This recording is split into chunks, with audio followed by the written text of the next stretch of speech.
புதிய digital locker அறை. சென்னையில் ரயிலில் பயணித்தவர்களின் எண்ணிக்கை நாளுக்கு நாள் அதிகரித்து வருகின்றது.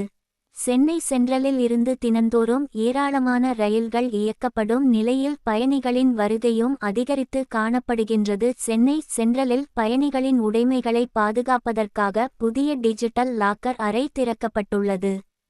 சுமார் 80 லாக்கர்களை கொண்டுள்ளது.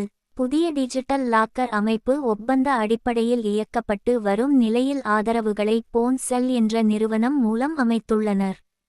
இது பயணிகளின் உடைமைகளின் அளவை பொறுத்து சிறியது, நடுத்தர மற்றும் பெரிய அளவிலான சுமார் 80 லாக்கர்களை கொண்டுள்ளது.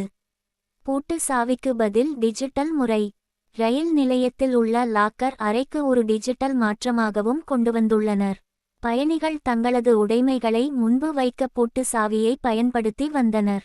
ஆனால் தற்போது இவை டிஜிட்டல் முறையில் மாற்றப்பட்டுள்ளது. பயணிகளுக்கு இது பாதுகாப்பை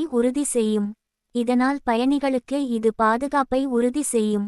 பயணத்தின் போது பொருட்களை சேமித்து வைக்கும் லாக்கர்களை கொண்டுள்ளது. வேறு வேறு இடங்களுக்கு ரயிலில் செல்ல வேண்டும் என்றால் இடையில் சில மணி நேரம் இடைவெளி இருக்கும். QR குறியீட்டை ஸ்கேன் செய்தால் லாக்கர் திறக்கும். அப்போது அந்த இடைவெளியில் இவற்றை பயன்படுத்தலாம்.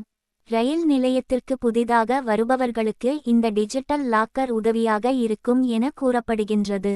QR குறியீட்டை ஸ்கேன் செய்தால் லாக்கர் திறக்கும். பின்பு லாக்கர் அளவை தேர்வு செய்து நேரத்தை தேர்வு செய்ய வேண்டும். ஜிபே மூலம் பணம் செலுத்திக் கொள்ளலாம். அதன் பிறகு தொகை காண்பிக்கப்படும். ஜிபே மூலம் பணம் செலுத்திக் கொள்ளலாம்.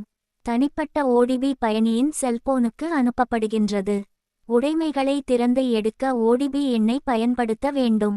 லாக்கரை பூட்ட மீண்டும் குறியீட்டை பயன்படுத்த வேண்டும் எனவும் தெரிவித்துள்ளனர். இந்த டிஜிட்டல் லாக்கர் பொதுமக்கள் மத்தியில் நல்ல வரவேற்பை பெறும் எனவும் எதிர்பார்க்கப்படுகின்றது.